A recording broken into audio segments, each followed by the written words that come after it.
Greetings fellow Decepticons, Sandblaster1987 here with another Star Wars for Black Series action figure review. This is another one that's been very graciously lent to me by a friend of mine for the sake of the filming, so it's not one that I actually own, but I will hopefully be getting my hands on one for myself at some point. This is the old master version of Darth Maul from Star Wars Rebels.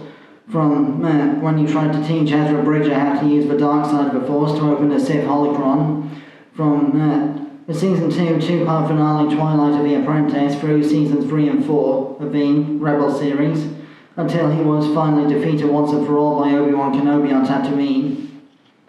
So, as you can see, he's pretty faithfully represented here, minus the cloak that he had in his original appearance. If I, quickly correct his posture so you can see what he looks like at his full height. Of course, having lost his original biological legs to Obi-Wan Kenobi in the Battle of Naboo, Darth Maul has had multiple cybernetic leg replacements over the years, including those given to him by, the Night Sisters of Dathomir, and even some Beskar cybernetic legs given to him by the Death Watch Mandalorian group.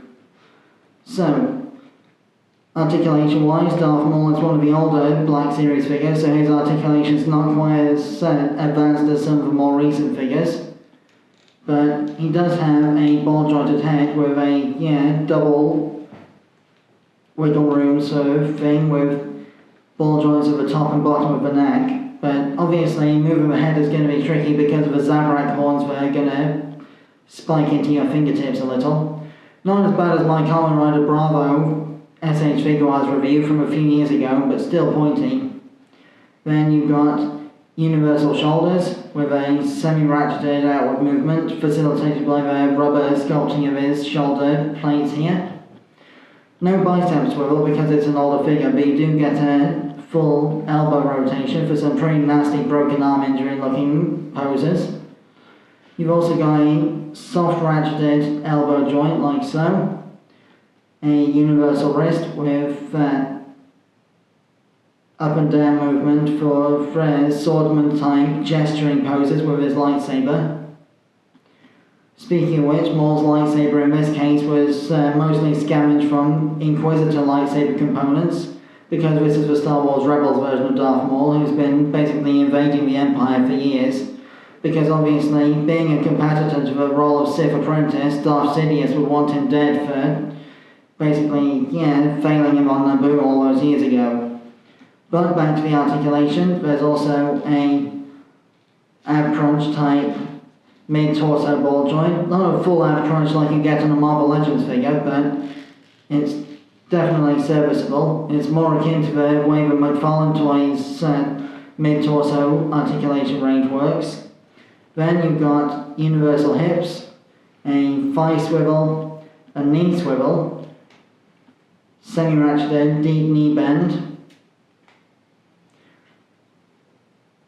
a semi-ratcheted ankle movement as well, and of course ankle tilts, pretty severe ankle tilts at that for this figure of Darth Maul. And the lightsaber blades can be removed so you can have him wielding only one-bladed lightsaber or just a dormant, unignited lightsaber to show him just about to use it. So, as you can see, the blades do come off pretty effectively there. So, for size comparison, here is Darth Maul next to the Revenge of the Sith Darth Sidious Black Series figure.